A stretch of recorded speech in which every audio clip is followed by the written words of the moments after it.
Hello' students, আজি আমি পঢ়িম ক্লাছ 10ৰ এছামিছৰ 11 নম্বৰ পাঠ অৰণ্য যাত্ৰা। মই কৰা হিচাপত তোমালোকে এছামিছৰ ক্লাছবোৰ কৰিলে এই ছাবজেক্টত 100% লেটাৰ মাৰ্কছ পাবা, ঠিক আছে। আৰু প্ৰতিটো পাঠৰ ক্লাছত মই এছামিছ ছাবজেক্টত লেটাৰ মাৰ্কছ পোৱাৰ টিপছ আৰু ট্ৰিক্সবোৰ মই দি থাকোঁ। আৰু বহুতো ষ্টুডেণ্টছ এনেকুৱা টিপছ নজনাৰ কাৰণে বহুত ভালকৈ পঢ়াৰ পিছতো ভাল মাৰ্কছ আনিব নোৱাৰে। চ' আমি এই পাঠটোৰ বিষয়ে আমি কি পঢ়িম এইটো ক্লাছত, যে পাঠৰ সকলো প্ৰশ্নৰ উত্তৰ লিখি দিয়া হৈছে, কিন্তু কি কৈ চুটিকৈ লিখি দিয়া হৈছে। তাৰপিছত এই পাঠৰ অন্তৰ্গত পাঠৰ আৰু কবি পৰিচয়ৰ পৰা যিমানখিনি প্ৰশ্ন হ'ব পাৰে, অতিৰিক্ত প্ৰশ্ন হ'ব পাৰে, গোটেইখিনি ইয়াত সজোৱা হৈছে। আৰু এইবাৰ কি হ'ব, 100% পৰীক্ষাত তোমালোকৰ কমন আহিব। আৰু মষ্ট ইম্পৰ্টেণ্টলি যে প্ৰিভিয়াছ ইয়াৰ কুৱেশ্যন এনচাৰ 2015 পৰা 2025 চনলৈকে মেট্ৰিক ফাইনেল পৰীক্ষাত 2015 চনৰ পৰা 25 চনলৈকে এই পাঠৰ পৰা কি প্ৰশ্ন আহিছিলে এই গোটেইখিনি ইয়াত আলোচনা কৰা হ'ব, ঠিক আছে। চ' তোমালোকে এইকেইটা বস্তু ফ'ল' কৰিলে 100% এই ছাবজেক্টত কি পাবা, লেটাৰ মাৰ্কছ পাবা। আৰু এনেকৈয়ে আগৰ বহুতো কেইটা পাৰ্ট ছেম এনেকৈ আমি আলোচনা কৰিছোঁ, কি পাঠ ভিত্তিক কুৱেশ্যন এনচাৰ, তাৰপিছত তোমালোকৰ অতিৰিক্ত কুৱেশ্যন এনচাৰ, কবি পৰিচয়ৰ পৰা কুৱেশ্যন এনচাৰ আৰু প্ৰিভিয়াছ ইয়াৰ কুৱেশ্যন এনচাৰ। চ' এনেকৈ পঢ়িলে তোমালোকে 100% অসমীয়া বিষয়টোত লেটাৰ মাৰ্কছ পাবা। চ' এতিয়া ইয়াত দিয়া আছে লেখক পৰিচয়। তোমালোকে লেখক পৰিচয়খিনি ভালকৈ পঢ়িব লাগে, কুৱেশ্যন এনচাৰ লিখিব লাগে। চ' মই কি কৰিছোঁ, ইয়াৰ পৰা কি প্ৰশ্ন হ'ব পাৰে গোটেইখিনি ইয়াত সজাই আনিছোঁ। এই লেখক পৰিচয়ৰ প্ৰশ্নখিনি পঢ়াৰ পিছত আমি কি পঢ়িম, তোমালোকৰ প্ৰশ্নাৱলীত থকা প্ৰশ্নৰ উত্তৰ পঢ়িম। তাৰপিছত আমি লাষ্টত কি পঢ়িম, আমি পঢ়িম এই প্ৰিভিয়াছ ইয়াৰ কুৱেশ্যন, অৰ্থাৎ আগৰ ফাইনেল পৰীক্ষাত কি প্ৰশ্ন আহিছিলে সেইবোৰ বস্তু কি কৰা হ'ব, আলোচনা কৰা হ'ব। চ' এতিয়া পলম নকৰাকৈ ক্লাছটো আমি আৰম্ভ কৰিম। যেনেকৈ কবি পৰিচয়ৰ পৰা কি প্ৰশ্ন হ'ব পাৰে। 1 নম্বৰত দিয়া আছে, ইয়াত তোমালোকে দেখা পাইছা নিশ্চয় যে লেখক পৰিচয়ৰ পৰা গুৰুত্বপূৰ্ণ প্ৰশ্ন উত্তৰ তলত উল্লেখ কৰা হ'ল। 1 নম্বৰ প্ৰশ্নত দিয়া হৈছে যে অনুৰাধা শৰ্মা পূজাৰী কোন? ইয়াৰ উত্তৰ কি হ'ব, যে অনুৰাধা শৰ্মা পূজাৰী অসমৰ এগৰাকী বিশিষ্ট লেখিকা তথা সাংবাদিক। এই পাঠটো কোনে লিখিছিলে, অনুৰাধা শৰ্মা পূজাৰীয়ে লিখিছিলে। তাৰপিছত এতিয়া 2 নম্বৰ প্ৰশ্নত দিয়া আছে যে অনুৰাধা শৰ্মা পূজাৰীৰ জন্ম ক'ত আৰু কেতিয়া হৈছিল। ইয়াৰ উত্তৰ হ'ব যে 1964 চনত যোৰহাটত অনুৰাধা শৰ্মা পূজাৰীৰ জন্ম হৈছিল। ভেৰি ইম্পৰ্টেণ্ট, মনত ৰাখিবা। তাৰপিছত 3 নম্বৰত দিয়া আছে তেওঁ কোনখন মহাবিদ্যালয়ৰ পৰা স্নাতক পৰীক্ষাত উত্তীৰ্ণ হৈছিল। ইয়াৰ উত্তৰ হ'ব যোৰহাটৰ দেৱীচৰণ বৰুৱা মহাবিদ্যালয়ৰ পৰা তেওঁ স্নাতক পৰীক্ষাত উত্তীৰ্ণ হৈছিল ষ্টুডেণ্টছ। তাৰপিছত 4 নম্বৰ প্ৰশ্নত দিয়া আছে যে অনুৰাধা শৰ্মা পূজাৰীয়ে কোনটো বিষয়ত স্নাতকোত্তৰ ডিগ্ৰী লাভ কৰিছিল। উত্তৰ হ'ব ডিব্ৰুগড় বিশ্ববিদ্যালয়ৰ পৰা সমাজশাস্ত্ৰ বিষয়ত তেওঁ স্নাতকোত্তৰ ডিগ্ৰী লাভ কৰিছিল। এই প্ৰশ্নবোৰ তোমালোকৰ কবি পৰিচয়খিনি ভালকৈ পঢ়ি যিমানখিনি প্ৰশ্ন হ'ব পাৰে গোটেইখিনি সজাই অনা হৈছে।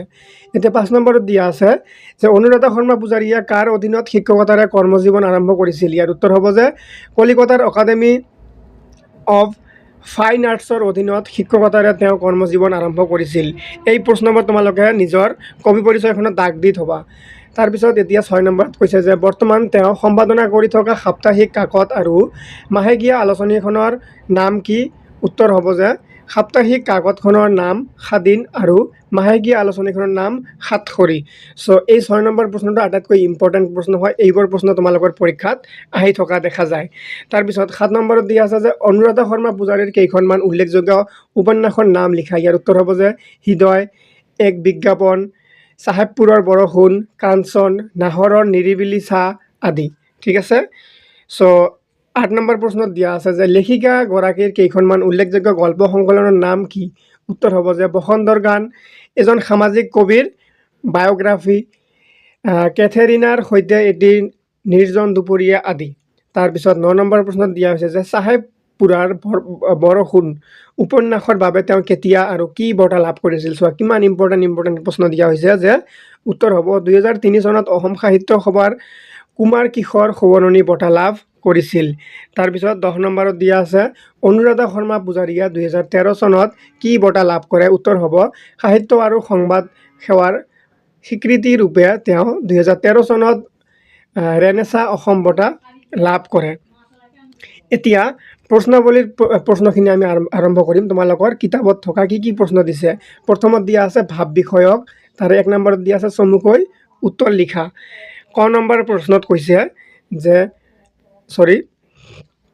ক নম্বৰ প্ৰশ্নত দিয়া আছে বিদ্যালয়ৰ অষ্টম আৰু নৱম শ্ৰেণীৰ শিক্ষাৰ্থীসকলক কোনখন অৰণ্যলৈ নিয়াৰ সিদ্ধান্ত লৈছিল? উত্তৰ হ'ব বিদ্যালয়ৰ অষ্টম আৰু নৱম শ্ৰেণীৰ শিক্ষাৰ্থীসকলক কাজিৰঙা ৰাষ্ট্ৰীয় উদ্যানলৈ নিয়াৰ সিদ্ধান্ত লৈছিল।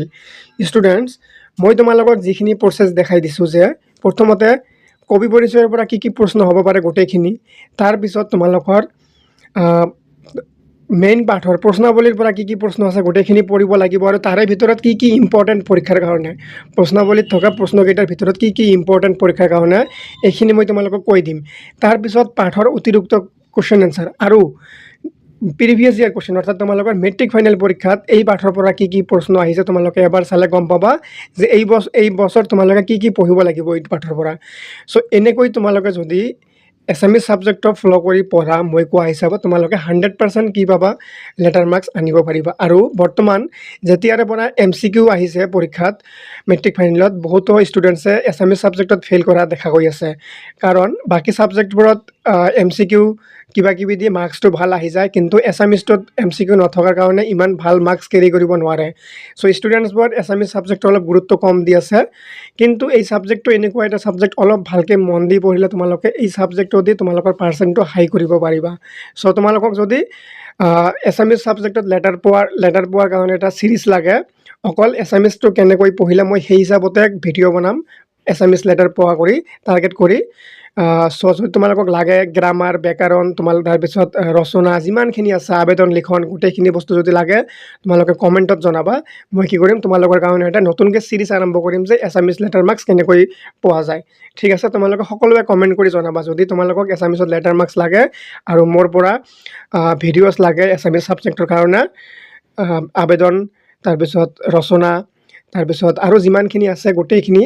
চ' তোমালোকে কমেণ্টত জনাবা। এতিয়া খ নম্বৰ প্ৰশ্ন, পল আৰু পাহি কোন শ্ৰেণীত পঢ়ে? উত্তৰ হ'ব পল নৱম শ্ৰেণীত আৰু পাহি অষ্টম শ্ৰেণীত পঢ়ে। ঘ নম্বৰ প্ৰশ্ন, পলে কোনবোৰ কাম ছোৱালীৰ বুলি পাহিক কৈছিল? উত্তৰ হ'ব পলে কোৱা কাঁহী বাতি ধোৱা, কাপোৰ কানি জাপি থোৱা আদি কামবোৰ ছোৱালীৰ বুলি পাহিক কৈছিল।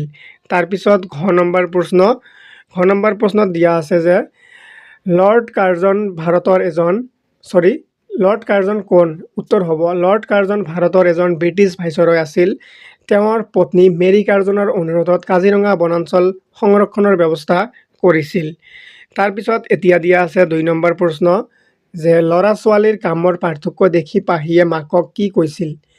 মাকে ইয়াৰ প্ৰত্যুত্তৰত কি কৰিছিল, পাহিক কি বুজনি দিছিল?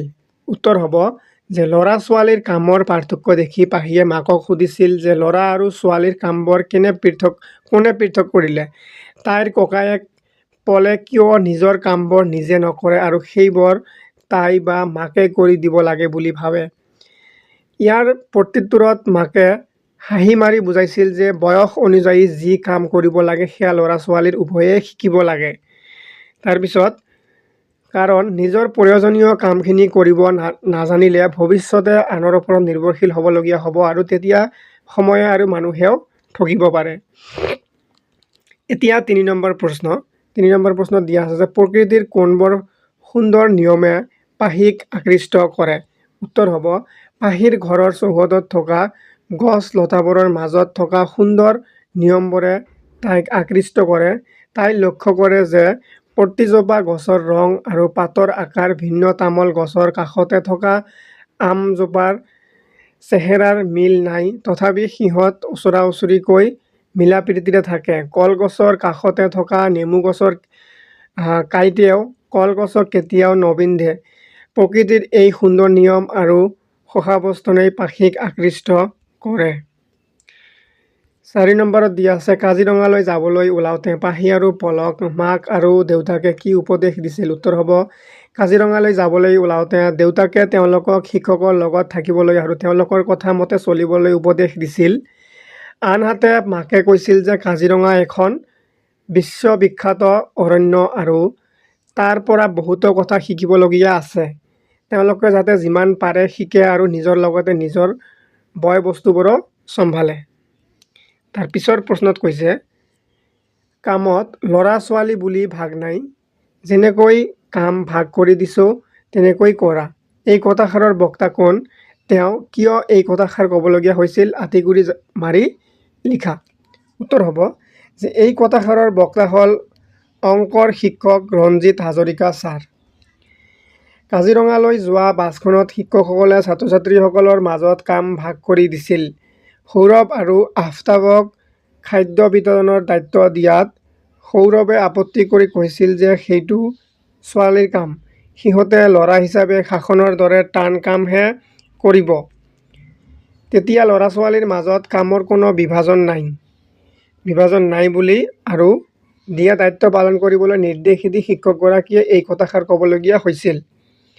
6 নম্বৰ প্ৰশ্নত কৈছে কাজিৰঙা ৰাষ্ট্ৰীয় উদ্যানত পল আফতাবহঁত কি বিপদত পৰিছিল, এই বিপদৰ পৰা সিহঁতক কোনে উদ্ধাৰ কৰিছিল। উত্তৰ হ'ব কাজিৰঙা ৰাষ্ট্ৰীয় উদ্যানত পল আফতাব আৰু সৌৰভে শিক্ষকৰ অনুমতি অবিহনে আলহী গৃহত পিছফালে থকা এখন বিলত ফুটা নাৱত উঠিছিল। নাওখনৰ বিলৰ মাজলৈ যোৱাৰ পিছত ফুটাৰে পানী সোমাই টুলুং ভুটুং হ'বলৈ ধৰে আৰু অৱশেষত নাওখন কাটি হৈ তিনিও পানীত পৰে।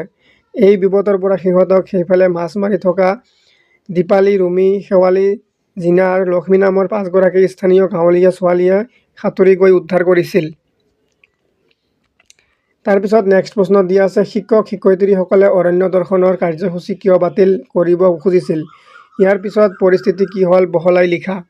উত্তৰ হ'ব পল, সৌৰভ আৰু আফতাবে শিক্ষকৰ আদৰ্শ নিৰ্দেশ অমান্য কৰি অকলে দুঃসাহসিক অভিযানত গৈ বিপদত পৰাৰ বাবে শিক্ষক শিক্ষয়িত্ৰীসকলে অৰণ্য দৰ্শনৰ কাৰ্যসূচী বাতিল কৰিব খুজিছিল। কাৰণ তেওঁলোকে উপলব্ধি কৰিছিল যে ছাত্ৰ ছাত্ৰীসকলক সুৰক্ষিতভাৱে ঘৰলৈ উভতাই নিয়াটো তেওঁলোকৰ প্ৰধান দায়িত্ব।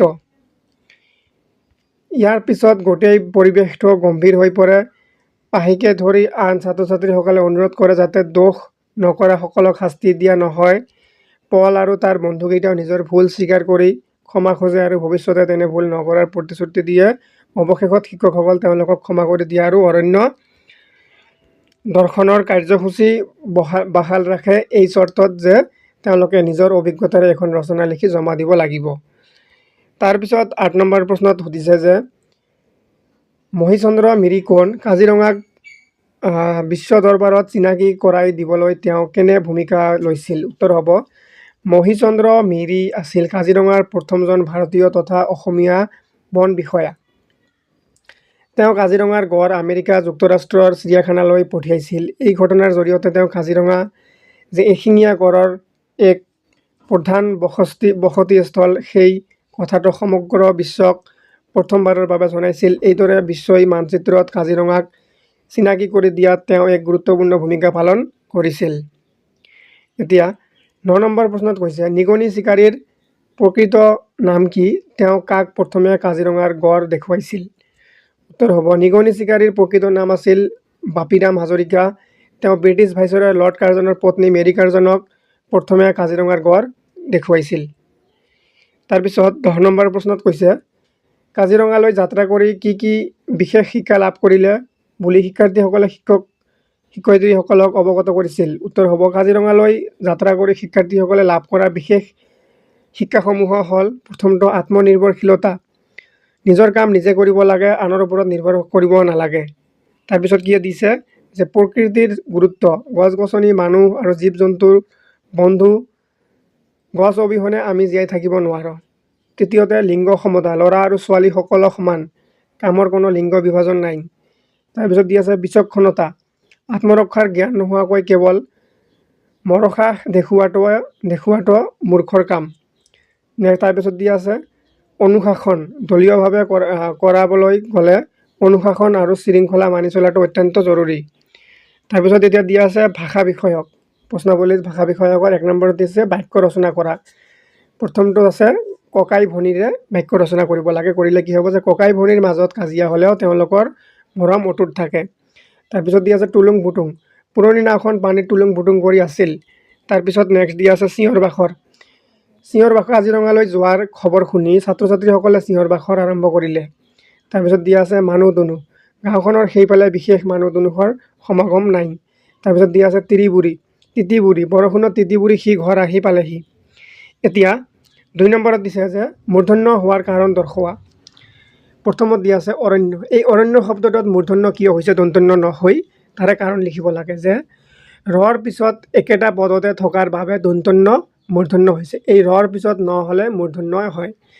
এতিয়া তোমালোকে মনত ৰাখিবা যে ৰি ৰ মূৰ্ধন্য খৰ পিছত থকা দন্তন্য মূৰ্ধন্য হয়। মনত ৰাখিবা, এই কথাটো ভালকৈ মনত ৰাখিবা। ৰি ৰ আৰু মূৰ্ধন্য খৰ পিছত থকা দন্তন্য সদায় কি হয়? মূৰ্ধন্য হয়। তাৰপিছত দিয়া আছে এতিয়া অৰ্পণ। এই অৰ্পণ ইয়াত কিন্তু এটা ৰ আছে। আমি অলপ আগতে কি পঢ়িছো? ৰৰ পিছত দন্তন্য মূৰ্ধন্য হয়। চ' ৰৰ পিছত প বৰ্গৰ আখৰ প আৰু অ থকাৰ পিছত ন অহাত ই মূৰ্ধন্য হৈছে। তাৰপিছত দিয়া আছে কণ্ঠ।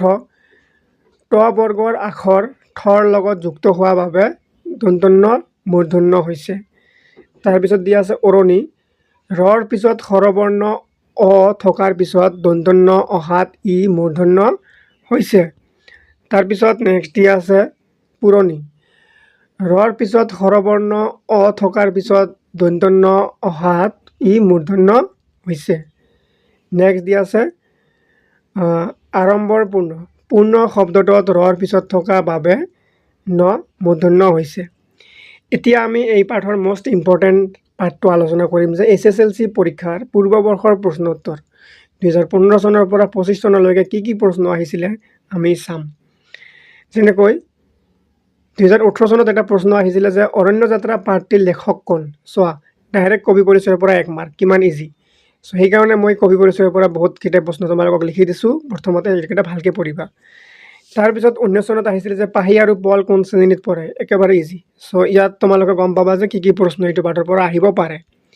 নেক্সট দিয়া আছে কাজিৰঙা কিহৰ বাবে বিশ্ববিখ্যাত হয়? এইটো 2020 চনত আহিছিলে। উত্তৰ হ'ব, এইটো বনাই দিছে যদিও ইজি হয় যে কাজিৰঙা এশিঙীয়া গড়ৰ বাবে বিশ্ববিখ্যাত। 22 চনত আহিছিলে মহিচন্দ্ৰ মিৰি কোন আছিল? মহিচন্দ্ৰ মিৰি কাজিৰঙাৰ প্ৰথমজন ভাৰতীয় তথা অসমীয়া বন বিষয়া আছিল।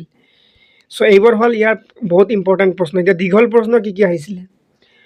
2019 চনত আহিছিলে আৰু 22 চনত আহিছিলে এই প্ৰশ্নটো। চ' এইটো এইবাৰ পৰীক্ষাৰ কাৰণে খুবেই ইম্পৰ্টেণ্ট হয় যে অৰণ্য যাত্ৰা পাঠটোৱে ছাত্ৰ ছাত্ৰীসকলক কি নৈতিক শিক্ষা দিয়ে বহলাই লিখা। চ' আমি ওপৰত যে অলপ আগতে এটা প্ৰশ্ন পঢ়িছিলোঁ যে কি শিক্ষাৰ্থীসকলে কি শিকিবলৈ পাইছিলে তাৰ উত্তৰটো ইয়াত লিখিলে হৈ যাব। 19 চনত আহিছিলে, 22 চনত আহিছিলে আৰু 14-15 চনত এবাৰ আহিছিলে প্ৰশ্নটো। চ' খুবেই ইম্পৰ্টেণ্ট হয়। ইয়াৰ উত্তৰবোৰ যিহেতু আমি ওপৰত আলোচনা কৰিছোঁ সেইকাৰণে আৰু মই ইয়াত আলোচনা নকৰোঁ, তোমালোকে নিজে এবাৰ চাই ল'বা। এতিয়া নেক্সট প্ৰশ্ন এটা দিয়া আছে, পল, আফতাব আৰু সৌৰভে কেনেকৈ বিপদত পৰিছিল আৰু তাৰ পৰা কেনেকৈ উদ্ধাৰ পাইছিল? এই ঘটনাৰ পৰা তেওঁলোকে কি শিক্ষা লাভ কৰিলে? 2020 চনত আহিছিলে। Very important. এতিয়া অতিৰিক্ত সম্ভাৱ্য গুৰুত্বপূৰ্ণ প্ৰশ্ন উত্তৰ। মই তোমালোকক কৈছিলোঁ যে পাঠৰ যিমানখিনি অতিৰিক্ত প্ৰশ্ন পৰীক্ষাত অহাৰ চান্স আছে সেইবোৰ ইয়াত অনা হৈছে আৰু ইয়াতো আগতে পৰীক্ষাত অহা প্ৰশ্ন আছে। অৰণ্য যাত্ৰা পাঠৰ নামকৰণ সাৰ্থকতা বিচাৰ কৰা। যে নামকৰণটো সাৰ্থক কাৰণ পাঠটো কেৱল এখন অৰণ্যলৈ যাত্ৰা কৰা কাহিনী নহয়, ই জীৱনৰ বহুতো নৈতিক আৰু ব্যৱহাৰিক শিক্ষাৰ মাজেৰে কৰা এক মানসিক যাত্ৰাৰো কাহিনী। ছাত্ৰ ছাত্ৰীসকলে এই যাত্ৰাৰ পৰা কেৱল প্ৰকৃতিৰ বিষয়ে নহয়, নিজৰ বিষয়ে আৰু সমাজৰ বিষয়ে বহু কথা শিকে। এতিয়া নেক্সট দিয়া আছে লেডি কাৰ্জনৰ কাহিনীটো কি আছিল? উত্তৰ হ'ব, ব্ৰিটিছ ভাইচৰয় লৰ্ড কাৰ্জনৰ পত্নী মেৰী কাৰ্জন কাজিৰঙালৈ গড় চাবলৈ আহিছিল। তেওঁক নিগনি চিকাৰীয়ে গড় দেখুৱাইছিল। কাজিৰঙাত এনে এক বিৰল প্ৰাণী দেখি তেওঁ অভিভূত হয় আৰু এই বনাঞ্চলখন সংৰক্ষণ কৰিবলৈ তেওঁৰ স্বামী লৰ্ড কাৰ্জনক অনুৰোধ জনায়। তেওঁৰ অনুৰোধৰ ভিত্তিত কাজিৰঙা সংৰক্ষিত বনাঞ্চল হিচাপে গঢ় লৈ উঠে। চ' এই প্ৰশ্নটোৰ পৰা ঘূৰাই পকাই বহুতো প্ৰশ্ন সোধা দেখা গৈছে। চ' এইটো খুবেই ইম্পৰ্টেণ্ট হয়, অতিৰিক্ত হ'লেও ইম্পৰ্টেণ্ট হয়, তোমালোকে ভালকৈ পঢ়ি ল'বা। এতিয়া নেক্সট দিয়া আছে ছেল্ফ ছাৰ্ভিচ দেখি ছাত্ৰ ছাত্ৰীসকল প্ৰতিক্ৰিয়া কেনে আছিল? ছেল্ফ ছাৰ্ভিচ মানে নিজে নিজৰ কামখিনি কৰা, আত্মসেৱা। উত্তৰ হ'ব, ছেল্ফ ছাৰ্ভিচ অৰ্থাৎ আত্মসেৱা দেখি বহুতো ছাত্ৰ ছাত্ৰীয়ে বিশেষকৈ পলে আপত্তি কৰিছিল। তেওঁলোকে ভাবিছিল যে পইচা দি অহাৰ পিছত নিজে কাম কৰিবলগীয়া হোৱাটো অনুচিত। ই তেওঁলোকৰ পৰনিৰ্ভৰশীল মনোভাৱক প্ৰতিফলিত কৰিছিল। তাৰপিছৰ প্ৰশ্ন, পাঠটোত উল্লেখ থকা দুগৰাকী শিক্ষকৰ নাম লিখা। অংকৰ শিক্ষক ৰঞ্জিত হাজৰিকা আৰু বিজ্ঞানৰ শিক্ষয়িত্ৰী মালবিকা বাইদেউ। তাৰ পিছৰ প্ৰশ্নত পলহঁতক উদ্ধাৰ কৰা ছোৱালী কেইজনৰ নাম কি কি ইম্পৰ্টেণ্ট হয়? দীপালী, ৰুমি, শেৱালী, জিনা আৰু লক্ষ্মী। পিছৰ প্ৰশ্নত কৈছে তোমালোকে পৃথিৱীৰ ভিতৰত যশস্যা থকা এখন অৰণ্যলৈ যাবলৈ ওলাইছা। ইয়াত কোনখন অৰণ্যৰ কথা কোৱা হৈছে? ইয়াত কাজিৰঙা ৰাষ্ট্ৰীয় উদ্যানৰ কথা কোৱা হৈছে। পিছৰ প্ৰশ্নত কৈছে শিক্ষক হাজৰিকা ছাৰে গছ গছনিক মানুহৰ কিহৰ লগত তুলনা কৰিছে? উত্তৰ হ'ব শিক্ষক হাজৰিকা ছাৰে গছ গছনিক মানুহৰ হাওঁফাওঁৰ লগত তুলনা কৰিছে, কাৰণ গছে আমাক জীয়াই থকাৰ প্ৰধান সমল অম্লজান অক্সিজেন দিয়ে। নেক্সট প্ৰশ্ন 1826 চনৰ ইয়াণ্ডাবু সন্ধিৰ তাৎপৰ্য কি আছিল? উত্তৰ হ'ব 1826 চনৰ ইয়াণ্ডাবু সন্ধিৰ জৰিয়তে অসম মানৰ শাসনৰ অন্ত পৰে আৰু ব্ৰিটিছ শাসনৰ আৰম্ভণি হয়।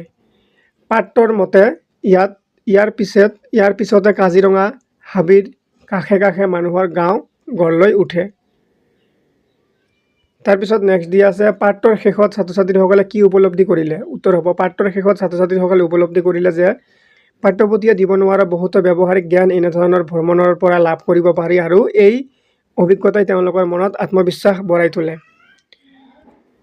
অৰণ্য যাত্ৰা পাঠৰ মূল চৰিত্ৰ পাহিৰ চৰিত্ৰৰ এটা ভাল গুণ উল্লেখ কৰা। উত্তৰ হ'ব পাহিৰ চৰিত্ৰৰ এটা ভাল গুণ হ'ল তাইৰ দায়িত্ববোধ আৰু আত্মনিৰ্ভৰশীলতা।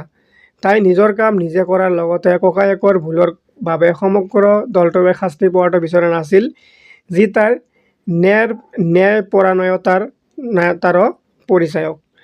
চ' এইখিনি আছিল তোমালোকৰ এই পাঠৰ আটাইতকৈ ইম্পৰ্টেণ্ট প্ৰশ্ন উত্তৰবোৰ। আশা কৰিছোঁ তোমালোকে ক্লাছটো ভালকৈ বুজি পাইছা। বুজি পালে লাইক কমেণ্ট কৰি শ্বেয়াৰ কৰি দিবা আৰু ছাবস্ক্ৰাইব কৰিবলৈ নাপাহৰিবা। ধন্যবাদ সকলোকে।